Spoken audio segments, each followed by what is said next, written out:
논쟁이 확산되고 있습니다. 현재 도시가구 4인 가족의 최저 생계비는 181만 원. 그런데 올해 최저임금을 월급으로 환산하면 157만 원에 불과합니다. 이에 정부는 근로자의 인간다운 삶을 보장하기 위한 최저임금 만원 시대의 문이 열려야 한다고 주장하고 있습니다. 하지만 급작스러운 최저임금 인상 속도는 부작용을 초래할 수 있다는 우려의 목소리도 만만치 않습니다. 정부 내에서도 속도 조절이 필요하다는 신중론이 나오는 배경입니다. 이슈파이터 세상의 모든 경제 시간에서는 최저임금 만원 시대의 의미와 논점은 무엇인지 이야기 나눠봅니다.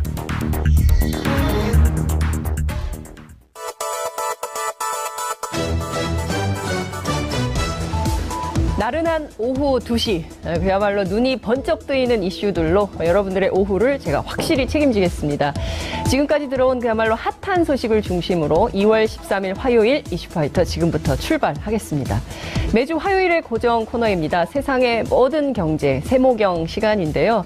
마침 또 오늘 아침에 GM 그리고 또 한국GM이 군산공장 폐쇄를 결정하고 또 2,000명을 구조조정하겠다 이런 입장을 밝혀서 정치권까지 아주 뜨거운 쟁점이 형성되고 있습니다. 뿐만 아니라 아주 재밌는 논의가 진행되고 있는데요. 국회의원의 급여를 최저시급으로 책정해달라 이런 국민청원이 20만 명을 넘어섰습니다. 사실 청와대가 국회의원의 세비 결정에 아무런 권한이 없는데요. 이 정도로 국회에 대한 불신이 크다. 이런 것을 우리 정치권이 좀 알아들어야 되지 않을까 이런 생각도 좀 듭니다. 최저임금 시급이 올해부터 7,530원으로 껑충 뛰어올랐죠. 최저임금 인상이 일자리를 축소하는 거 아니냐? 꼭 그렇지만은 않다. 이것도 논란이 많습니다. 오늘은 이 이슈들을 집중해서 살펴보겠습니다. 함께 하실 두 분의 전문가를 소개합니다. 정남구 한겨레신문 논설위원님 모셨습니다. 어서 오십시오. 네, 안녕하십니까. 매주 감사합니다. 네. 회사에서 찍히진 않으셨어요? 뭐 열심히 공부하는 거죠. 네. 네. 결제 도장을 7개를 받았기 때문에 안전하신 걸로. 네, 굉장히 오랜만에 뵙는데요. 김유선 한국노동사회연구소 이사장님 자리하셨습니다. 어서 오십시오. 예, 반갑습니다. 전 소장님으로 불렀었는데 예. 그 사이에 승진을 엄청 하셨어요. 아니, 소장은 한 5년 전까지 5년 소장이었고요. 전까지, 예. 그동안은 선임 연구위원 그렇게 있다가 최근에 이사장직을 맡게 됐습니다. 조직 전체를 책임지는 뭐 조직이라봤자 그렇게 큰 조직은 아니니까요. 그래도요. 네, 시청자 여러분들께서는 최저임금에 대해서 어떤 궁금증 갖고 계십니까? 샵 5400으로 문자 보내주시고요. 그리고 TBS 앱 계속 열려 있거든요. 문자가 너무 없어요. 문자 좀 팍팍 쏴주시면 좋겠습니다. 두 분에 대해서 칭찬 메시지도 좋고요. 그리고 우리 프로그램에 대해서 어떻게 생각하시는지 다양한 의견 주시면 좋겠습니다. 유튜브, 페이스북 라이브 다 열려 있거든요. 좋아요, 구독하기 힘을 팍팍 주시기 바랍니다.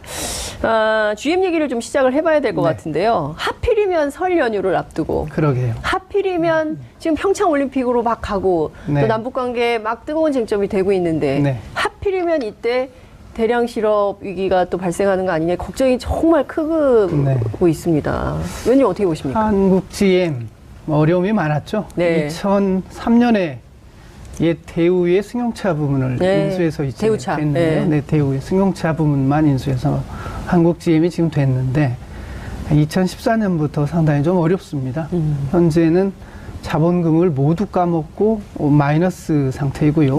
또 연간 1조 원 안팎의 적자가 나고 있습니다. 특히 이제 군산공장 같은 경우가 가장 큰 문제였는데 군산공장에서는 그 올란도라고 하는 SUV하고 크루즈라고 하는 준중형차 생산했었습니다. 이미 작년에도 가동률이 매우 낮았고요. 한 20% 정도 20%. 이렇게 떨어져 있었는데 올해는 뭐 올란도 생산도 하지 않고 또 여기서 생산 물량 배정한 게 15,000여 대밖에 안 됩니다. 뭐 10%도 가동률이 되기 어려운 상황이었고 그래서 지난 8일부터 4월 중순까지 일단 가동을 중단하기로 했었는데 이번에 가동 중단만이 아니고 이제 폐쇄 방침이 나온 거죠. 폐쇄 방침이 나온 것은 아무래도 현재 한국GM이 GM 본사에서 이제 구조조정 추진 중이지 않습니까? 3조 원의 유상 증자를 통해서 좀 어떻게 좀 경영을 개선하겠다 이렇게 하고 산업은행에 지금 5천억 원 지분에 맞게 이제 증자 요청을 했죠. 역시 그 증자 요청과 관련된 것이 아닌가 생각합니다. 그렇군요. 그러니까 돈을 좀 더 꿔달라. 돈을 좀 더 꿔두면 우리가 좀 더 해볼 의향이 있다. 어찌 보자면 한국 정부에 좀 압박을 넣는 것 같은데, 저희가 이제 잠시 후에 국회 환노위원장이신 그 홍영표 의원 연결해서 자세한 말씀을 좀 듣겠습니다만, 민주평화당은 사실 지역 정당이 됐잖아요. 호남 정당인데 여기서 지금 그 굉장히 걱정을 하고 있는 것 같습니다. 우선 14만 명 지역 경제에 상당히 큰 영향을 미치게 될 거고 12,000명 직간접 고용 인원 어떻게 할 거냐. 생계가 막막하다. 하필이면 설 연휴 앞두고 이렇게 해야 되냐. 그래서 GM의 요구대로 대규모의 출자 말씀하신 대로 그리고 금융 지원을 적극적으로 해줘야 된다. 우리 정부가. 그렇지만 또 반대 입장도 있거든요. 국민 세금을 맨날 밑빠진 독에 물 붓기식으로 퍼부어야 되느냐. 이런 비판이 있고요. GM처럼 이렇게 하면은 나가야 되는 거 아니냐 이런 반론도 있습니다. 이게 고용도 유지하고 기업도 잘 되는 게 가장 바람직하죠. 그렇죠. 그런데 지금 최고 문제는 차가 안 팔린다는 거죠. 일단 내수 부분에서도 잘 안 되는데 워낙 강력한 경쟁자가 있죠. 현대기아차라고 하는. 그리고 쌍용차는 우리나라 사람들의 기호에 맞는 신차를 만들어서 비교적 선전하고 있습니다. 그런데 한국 GM은 이 자그마한 내수 시장을 위해서 뭐 새로운 신차를 개발하거나 그러지 않겠다. 뭐 이런 식으로 나오고 있거든요. 그래서 내수가 안 좋고 또 수출 물량도 어떤 차를 여기서 생산하느냐에 따라서 달려 있는데 앞으로 미래지향적인 시장이 넓어질 수 있는 그런 종류의 차종을 여기서 생산할 수 있다면 여기도 경쟁력이 있을 수 있죠. 그렇군요. 결국은 그 지원을 받는 데서 하고 이제 증자에 참여하고 이런 문제를 하는 데 있어서 과연 이제 이 문제를 어떻게 처리할 건가 저는 그 부분이 크다고 생각합니다. 알겠습니다. 그러니까 어쨌든 지금 보면 이 문제는 오늘 터진 이슈이기 때문에요. 아마도 오늘부터 뭐 설 연휴 앞두고 혹은 설 연휴 지나서도 굉장히 뜨거운 쟁점으로 특히 이제 이게 실업 문제가 걸려 있기 때문에요. 굉장히 예민한 쟁점이어서 저희가 이제 계속 따라가면서 여러분들께 이슈 파이팅을 해드리도록 하겠습니다. 최저임금 얘기를 좀 해야 될 것 같아요. 올해 7,530원, 16.4%가 올랐는데 어떻게 보십니까, 이사장님? 우리 좀 서민들의 살림살이가 좀 나아졌다고 볼 수 있을까요? 아무래도 좀 나아지겠죠. 아무래도. 얼마나 나아졌다고 지표가 좀 나와 있을까요? 아직은 지표는 생산은 되지는 않고 있고요. 그런데 최저임금이 한 16.4% 올랐다고 합니다만은 그동안에도 보면 최저임금이 오르면 그에 따라서 좀 수혜자 집단이 있는가 하면은 또 이제 최저임금 미달자는 또 계속해서 또 양산되고 있는 그런 측면이 있거든요. 그렇기 때문에 이 부분이 서민들의 생활의 수준의 개선으로 좀 제대로 이어지기 위해서는 이 최저임금 자체가 좀 제대로 지켜지도록 정부 쪽에서 보다 좀 더 적극적인 노력이 필요할 걸로 봅니다. 어떻게 보십니까? 현장 기자이신데. 네, 저는 최저임금을 올려야 한다고 생각합니다. 그리고 앞으로도 좀 지속적으로 올려야 된다고 생각하는데 좀 올해 인상률은 상당히 좀 벅찬 정도가 아닌가 하는 게 제 생각입니다. 그래서 이제 좀 완화하기 위해서 정부가 일자리 안정자금 3조 원 편성해서 하고 있죠. 그래서 상당히 이제 부담을 좀 줄이긴 했어도 역시 그 고용주, 돈을 많이 벌지 못하는 고용주의 입장에서는 부담이 적지 않을 것입니다. 전체적으로는 긍정적인 측면이 올해는 더 커 보이긴 하겠지만 역시 그분들의 마음을 어루만지는 것도 필요한 과제라고 보고요. 어쨌든 부정적인 측면이 최소화될 수 있도록 좀 계속해서 상황을 봐가면서 보완해야 된다고 보는데 이 최저임금 제도에 대해서 너무 큰 기대를 갖는 것은 좀 저는 억제할 필요가 있다고 봅니다. 예를 들면 이자 제한법 있죠. 25% 이상은 이자를 받지 말라. 이렇게 법으로 제한하면 모든 사람의 이자가 낮아질까? 낮아집니다. 당연히. 근데 신용이 나쁜 사람은 돈 빌릴 길이 없어지는 그런 문제가 있듯이 이 최저임금제도 마찬가지입니다. 고용을 하려면 이 정도 이상의 임금은 줘라. 이게 최저임금제인데 고용을 강제할 수는 없어요. 그렇게 임금을 주면 제가 도저히 이 사업을 운영해 갈 수가 없습니다 하면 그분은 고용을 줄이거나 다른 대책을 쓰겠죠. 그런 측면도 있으니까 그런 부작용이 최소화될 수 있도록 항상 다른 부가적인 보완 조치들을 계속해서 하면서 가야 됩니다. 근데 이렇게 보면 그 최저임금 이상을 줄 수 있는 사업장에서도 그걸 안 주면서 사람들을, 노동자들을 괴롭히는 측면이 있었기 때문에 이에 대한 노동 감시가 좀 필요하다. 이런 이제 주장이 민주노총 등에서 계속 제기가 됐었던 점이기도 한데요.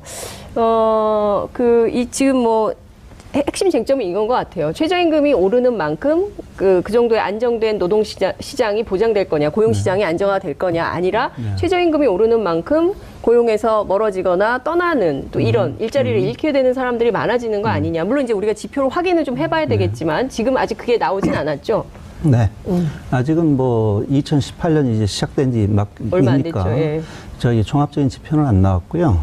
그런데 우리만이 아니라 다른 나라에서도 최저임금 인상을 할 때마다 항상적으로 나오는 이야기가 최저임금 인상은 좋은데 네. 그게 고용에 부정적 효과를 미치는 것 아니냐 그런 논란은 계속 있어 왔거든요. 네. 그런데 최근에 2000년대 들어서 가지고는 영미권에서 좀 주로 그동안 많은 검토가 있었는데 네. 그동안 이제 쭉 실제로 따져 보니까 최저임금 인상이 고용에 미친 부정적 영향은 거의 발견되지 않거나 있더라도 좀 극히 미미하다 좀 이런 연구들이 많고요. 네. 그 면에서 국내 같은 경우도 그동안에는 뭐 좀 마찬가지 측면이 있었다 이렇게 봅니다. 근데 앞서 보면 과거에 비해서 금년이 최저임금 인상폭이 조금 높은 건 사실이거든요. 네. 그런데 금년에 높아진 부분이 과연 고용에 부정적 영향을 미칠 만한 수준인지 아닌지 그 부분은 조금 더 좀 지켜보면서 네. 종합적인 좀 지표가 나와야 판단이 가능할 것으로 봅니다. 부정적인 영향이 별로 발견되지 않았다라고 네. 이제 그 이사장이 말씀하셨는데요. 현업 기자들은 어떻게 보십니까? 어떻게 분석합니까? 이제 시작한 지 한 달밖에 안 됐잖아요. 네. 이 단기적으로는 어쨌든 고용주에게 부담이 되기 때문에 초기에는 오히려 부정적인 측면이 더 보이죠. 초기에는 더 보이고 좀 지나고 나면 이제 흡수가 되기 때문에 네. 상당히 많이 봐야 합니다. 전체적으로. 그러니까 이 효과가 나려면 최소한 한 1년 정도의 상황을 좀 지켜보고 6개월 이상은 봐야 되잖아요. 6개월 이상. 네. 최소하더라도 6개월 이상은 지켜봐야 이게 긍정적인지 부정적인지 이거 확인을 할 네. 수가 있는데 시작하자마자 이렇게 막 뭐 최저임금 올라가지고 안 된다 이렇게 정치적으로 네. 논박하는 게 오히려 문제 아니냐. 이런 생각이신 건가요? 예, 그러니까 금년에 주로 보면 연초에 이야기되는 것이 네. 객관적인 좀 지표를 갖고 얘기하기보다는 몇 가지 사례를 갖고 얘기되는 측면이 강하다 이렇게 보이거든요. 그 사례라는 게 대체로 이제 청소나 경비나 해가지고 가장 취약한 부분인데 네. 이 부분은 사실 금년에만 이런 얘기가 나온 건 아니에요. 매년 연초마다 이제 반복되던 얘기인데 예, 금연에서 좀 더 좀 지켜봐야 될 것 같다. 좀 그렇게 판단을 하고 있습니다. 그렇군요. 그러니까 최저임금이 인상되면 대체로 기업의 비용 부담의 측면에서 주로 고용에 부정적 영향을 미치는 것 아니냐 그렇게 얘기합니다만은 또 반대로 저임금 받을 바에는 아예 그냥 집에 있을래 다른 일 찾아볼래 하던 분들이 저 정도면 그래도 나가서 일할 만하네 해가지고 네. 노동 공급이 또 늘어나는 측면이 있거든요. 그 부분을 좀 함께 뒤에 좀 종합적으로 좀 봐야 될 것 같습니다. 네. 어쨌든 지금 뭐 여러 가지 문제들이 이렇게 착종돼 있기 때문에 네. 하나하나 좀 풀어봐야 될 것 같은데요. 우선 그 지금 제일 중요한 게 자영업자들인 네. 것 같아요. 그러니까 자영업자들의 경우, 저희도 이게 네. 이제 식당에 가보면 네. 이거 최저임금 오르면 이게 임대료도 있고요, 네. 카드 수수료도 있고요. 그래서 우리가 이게 밥값을 조금 네. 올려야 될 것 같아요. 근데 이 올리면 오실까? 막 안 오면 안 돼요. 막 이제 이런 네. 말씀들을 하시거든요. 네. 그러니까 이게 이런 문제들에 대한 좀 대안이 필요한데 일자리 안정자금이 지난주에 우리 위원님께서 말씀해 주시기로 한 10%밖에는 신청을 안 했다. 그래서 이게 좀 너무 저조한 거 아니냐. 뭐 이 왜 그럴까? 뭐 이런 이제 분석들이 좀 나온 것 같은데 이거 좀 많이 달라졌다면서요.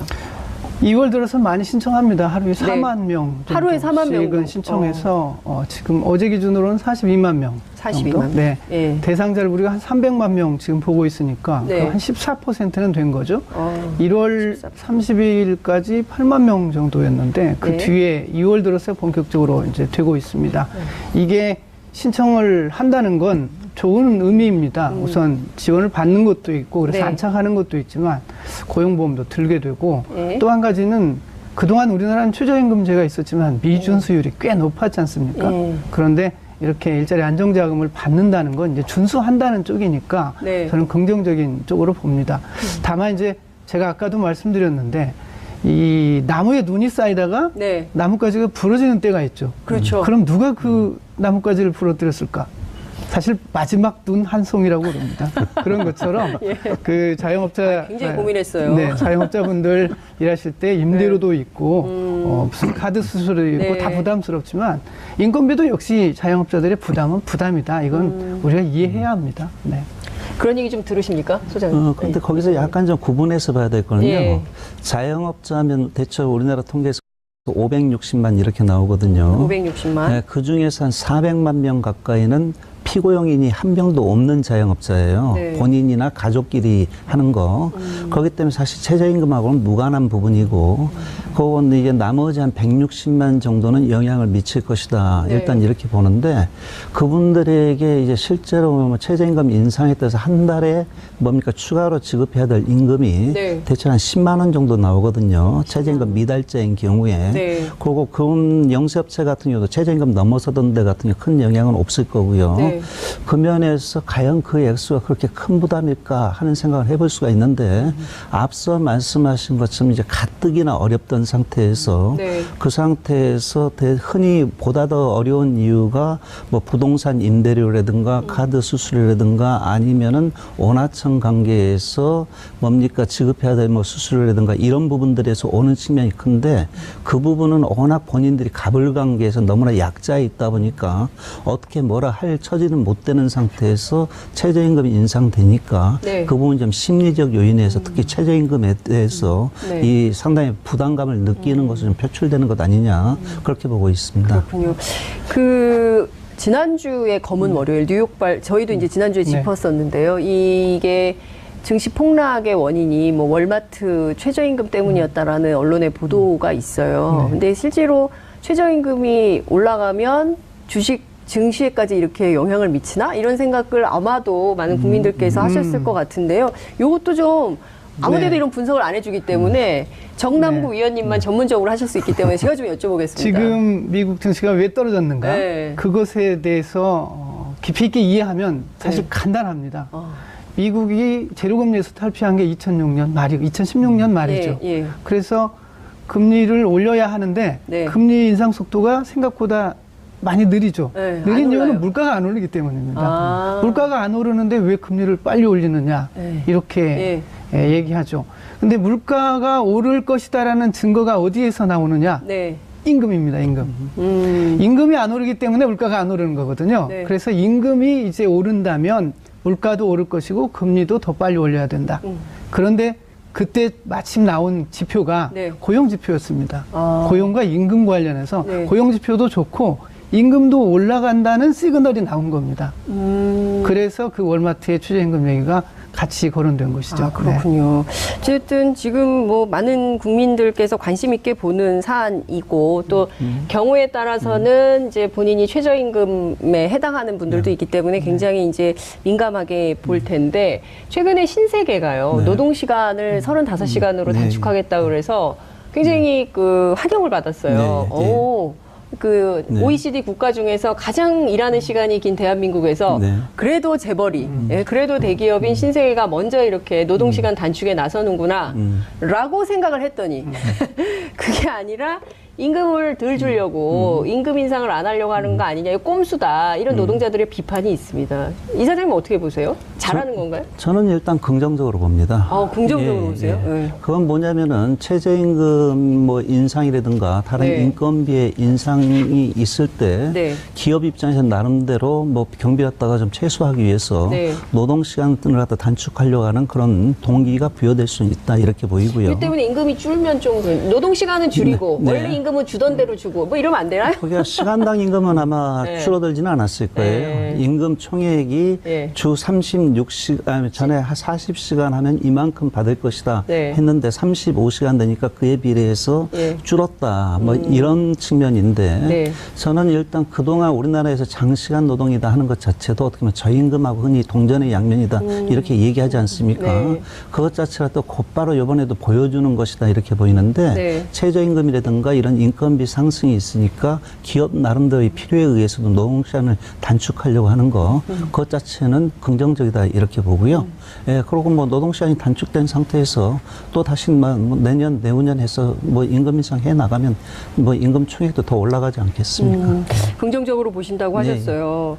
근데 이제 말씀하신 대로 이 임금이 워낙 뭐 많이 받는 사람들이야 좀 덜 받는다고 하더라도 그렇게 큰 차이는 없지만 워낙 이게 최저생계 장애비를 받고 있는 분들의 경우에 간당간당하게 뭐 애들 학원비 내야지, 이자 내야지, 뭐 내야지 다 빼고 나면은 진짜 회식할 돈도 없다. 이런 게 되게 직장인들의 삶이거든요. 그래서 아휴, 어떻게 또 마이너스 통장 할 수밖에 없다. 이런 생각들을 한다고요. 주부들 같은 경우에는 정말 야, 우리가 커피는 마셔야 되고 1,000원짜리 뭐 이런 거거든요. 근데 그렇지 않고 좀 품격 있게 살 수는 없을까 이런 고민들을 하게 되는 건데 이번에도 봤더니 이제 최저임금 산입 과정에서 이게 뭐 보너스 뭐 이런 거 다 끼고 하면 뭘 얼마나 올린다는 거야? 뭐 이런 반론이 가능하고 어디까지 들어가고 어디까지 빠진다는 거야? 이런 생각들을 하게 되거든요. 이것도 좀 정리가 필요할 것 같아요.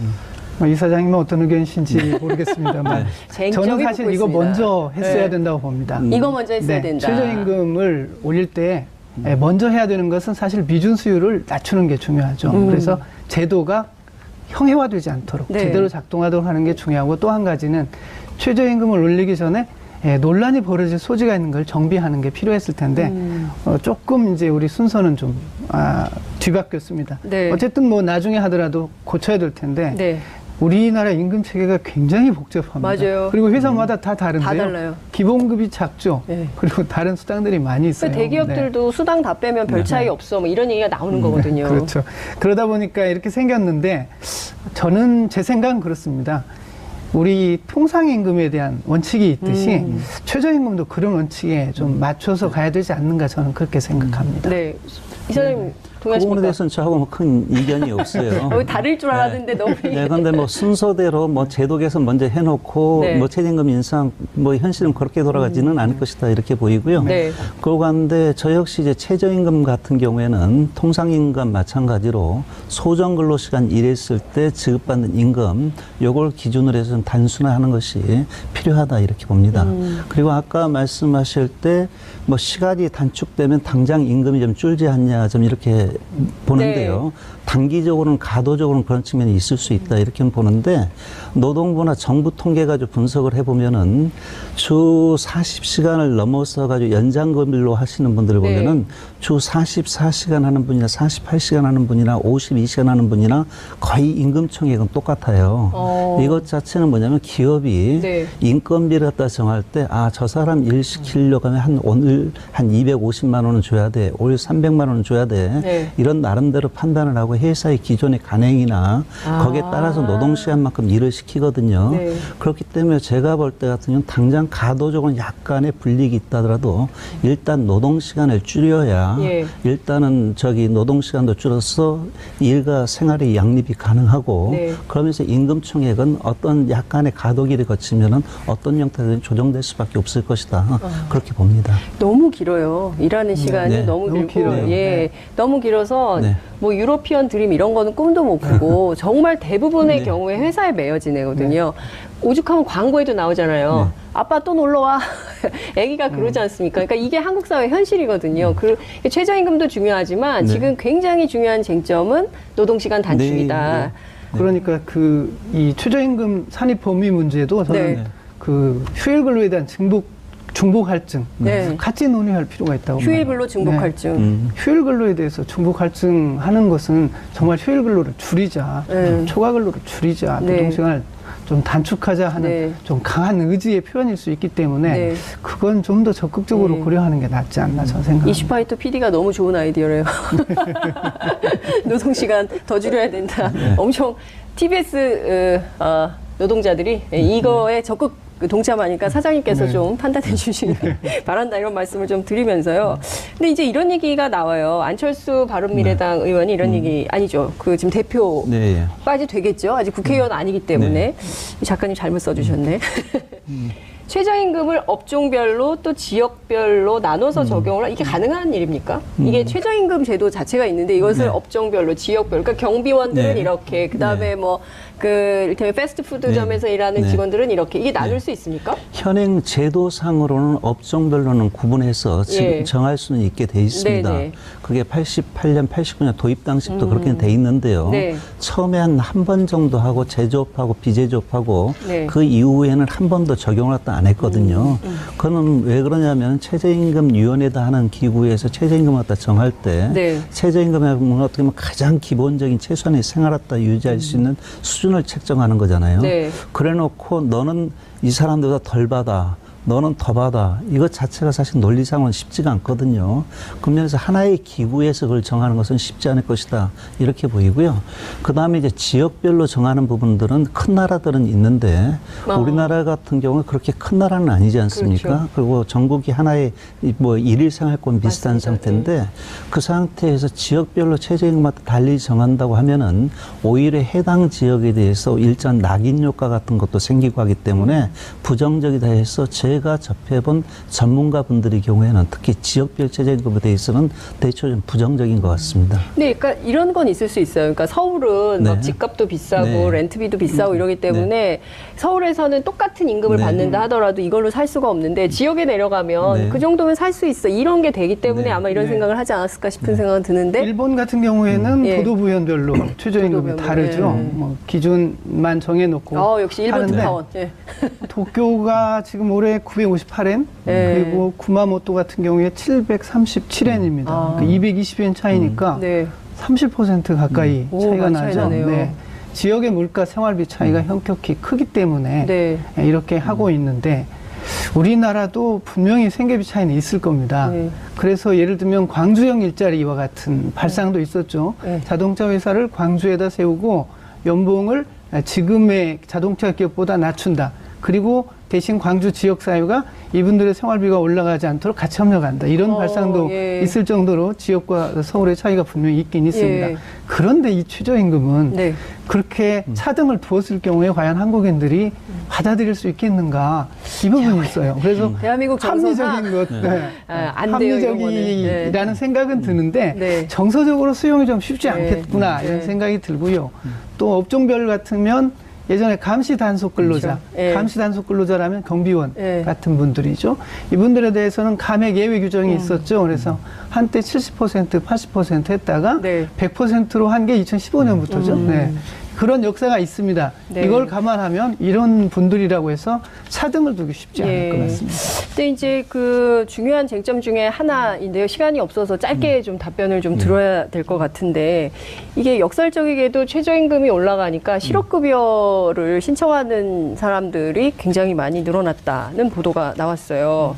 그래서 뭐 이 정부와 또 노동자가 서로 다른 해석을 좀 하고 있기도 한데요. 우선 김유선 이사님께 여쭤봐야 될 것 같아요.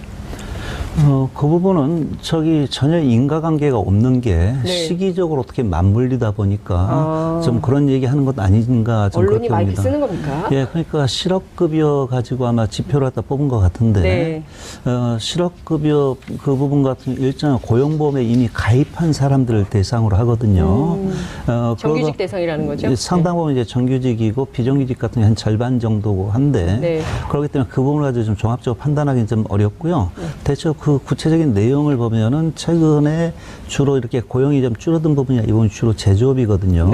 그래서 아까 조선산업이나 또는 이제 앞서도 나왔던 요새 자동차 산업 같은 게 조금 뭐 경기가 안 좋거나 이런 부분들에서 주로 이렇게 고용이 좀 감소하고 실업급여 신청이 증가한 것 이렇게 나오고 하기 때문에 저걸 최저임금에서 비롯된 것을 곧바로 보기엔 좀 곤란할 것 같습니다.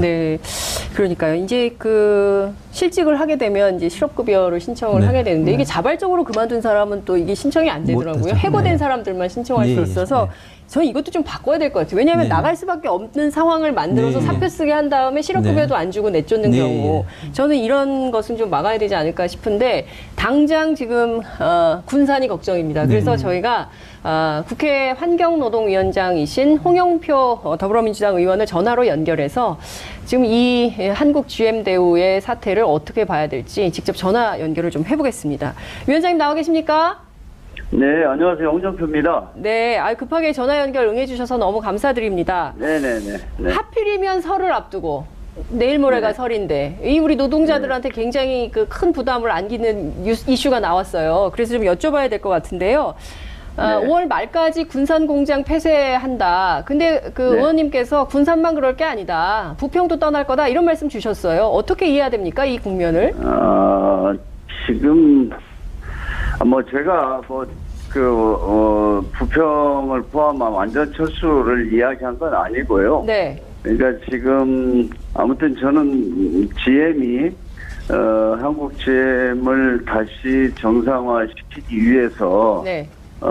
마지막 제안을 했다 이렇게 받아들입니다. 그래서 지금 회사가 지금 몇 년 동안 적자가 아주 커져서 네. 이 상황인데 이제 새롭게 이걸 다시 좀 부실을 정리하고 네. 회사를 정상화시키겠다. 뭐 이런 의지를 가지고 지금 제안을 했다고는 지금 보고 있습니다. 네. 네. 오늘 그 오후 2시부터 지금 그 GM대우 노동자들하고 간담회 하고 계신 걸로 알고 있는데요. 우리 노동자들 네, 어떤 지금 요구를 좀 하고? 한국 GM 네, 지금 들어와 있습니다. 네. 아, 그러니까 주로 지금 노조 관계자들은 어떤 주장을 하고 있어요? 이 사태를 아니, 어떻게 해결했으면 좋겠다고 얘기하고 있나요? 사실 뭐 군산 공장은 지난 한 3년 동안 네. 가동률 20% 미만이어서 걱정을 많이 하고 생산 물량을 확보하기 위해서 노조 차원에서는 굉장히 많은 노력을 해왔습니다. 네. 그럼에도 불구하고 오늘 아주 극단적인 이런 조치, 뭐 2,000명이나 되는 사람들이 일자리를 잃어버릴 네. 위기 상황이기 때문에 네. 지금 굉장히 침통한 분위기고요. 네. 그래서 지금 이제 GM의 과연 의도가 무엇이냐, 이거를 앞으로 그러면 나머지 뭐 부평, 창원, 보령에 있는 네. 이런 공장들은 또 어떻게 되느냐 해서 지금 굉장히 지금 불안한 그렇죠. 상황입니다. 네. 예. 그 지금 이 당장 이제 그 일자리를 잃게 되면 그 정부 차원에서는 실업 대책도 세워야 되고 그래서 아마도 오늘 그 기재부나 또 산자부 차원에서 대책 회의를 해서 정부의 종합 대책안을 발표하겠다 차관 회의를 하는 걸로 알고 있는데요. 이 정치권에서도 굉장히 뜨거운 쟁점인 것 같아요. 근데 의원님께서 그렇습니다. 네.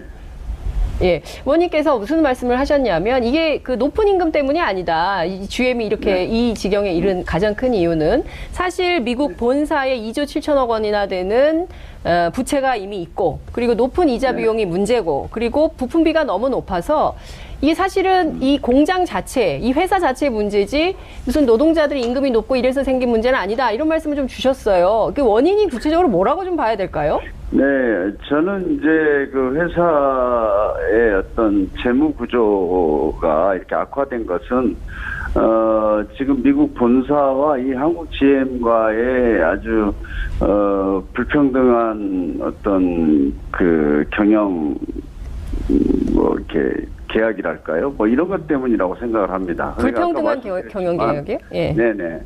그러니까 어찌됐든 여기가 2003년도에 이제 GM이 인수해서 3년 후부터 흑자를 내기 시작하고 네. 또 미국 2008년도에 미국 GM 본사가 부도났을 때 굉장히 여기가 그 미국 GM이 정상화되는데 큰 역할을 했었거든요.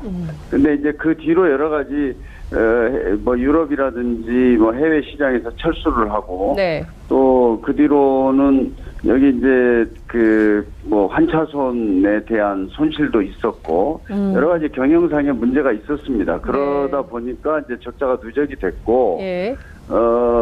그래서 제가 말씀드린 것 중에 한 2조 7천억이 지금 본사에 대해서 빚을 지고 있는데 이 이자를 작년까지만 해도 한 7%를 가져갔어요. 그러니까 이거는 네 굉장히 높은 고금리의 이자를 가져간 거죠. 예. 네. 이제 뭐 그런 것들이 저는 주된 것이고 네. 또 그렇다고 하더라도 또 이제 다른 어떤 다른 나라들에 비하면은 어떤 인건비 비용이 좀 높은 것도 사실입니다. 그래서 그러나 그것 때문에 지금 이렇게 부실이 악화됐다 이렇게 얘기할 수는 없는 거죠. 네, 알겠습니다. 주된 것과 부차적인 것을 구분해야 된다고 봅니다. 네, 어쨌든 오늘 터진 이슈이기 때문에 앞으로 계속 저희가 그 업데이트를 좀 하면서 뭐가 문제인지 좀 살펴봐야 될 것 같긴 한데요. 당장 그 민주평화당 입장에서는 그 한국 GM이 요구하는 대로 정부가 대규모로 출자를 좀 해주고 돈을 빌려주라는 거죠. 그리고 금융 지원을 적극적으로 해줘라. 안 그러면 지역 경제가 무너질 가능성이 있다. 이렇게 나서고 있습니다. 이런 주장은 좀 어떻게 받아들이십니까? 지금 뭐 정부도 적극적으로 뭐 일단 한국GM을 살려야 된다는 데서 누구도 이견이 없습니다. 워낙 많은 사람들을 고용하고 있고 직접적 고용만 16,000명이고 네. 뭐 연관된 그 하청업체까지 한 30만 명이 해당하기 때문에 네. 지금 어떻게든 회생을 시켜야 되는데 문제는 그 이제 GM이 정부가 수용 가능한 제안을 했을 때 그것에 대해서 적극적으로 검토를 할 수 있는 거지. 우리나라의 어떤 법이나 제도, 또 여러 가지 관행 이런 것을 넘어서서 네. 그렇게 하는 것에 대해서 이제 그거는 국민적인 합의를 이뤄내기도 힘들죠. 네. 알겠습니다. 오늘 말씀은 여기까지 듣도록 하고요. 조만간 네네. 저희가 스튜디오에 모셔서 또 상세한 말씀 네. 듣겠습니다. 의원님 말씀 잘 들었습니다. 알겠습니다. 네, 감사합니다. 네, 지금까지 국회 환경노동위원장이신 홍영표 더불어민주당 의원과 함께했습니다. 어떻게 들으셨습니까? 우선 한국 GM의 사정을 좀 볼 필요가 있습니다. 우리 군산 공장만 얘기하는데 네. 군산 공장은 지금 생산 능력이 24만 대 정도죠. 24만 대. 네, 부평 공장이 제일 큽니다. 40만 대가 넘고요. 네. 그리고 창원 공장이 20만 대 좀 넘습니다.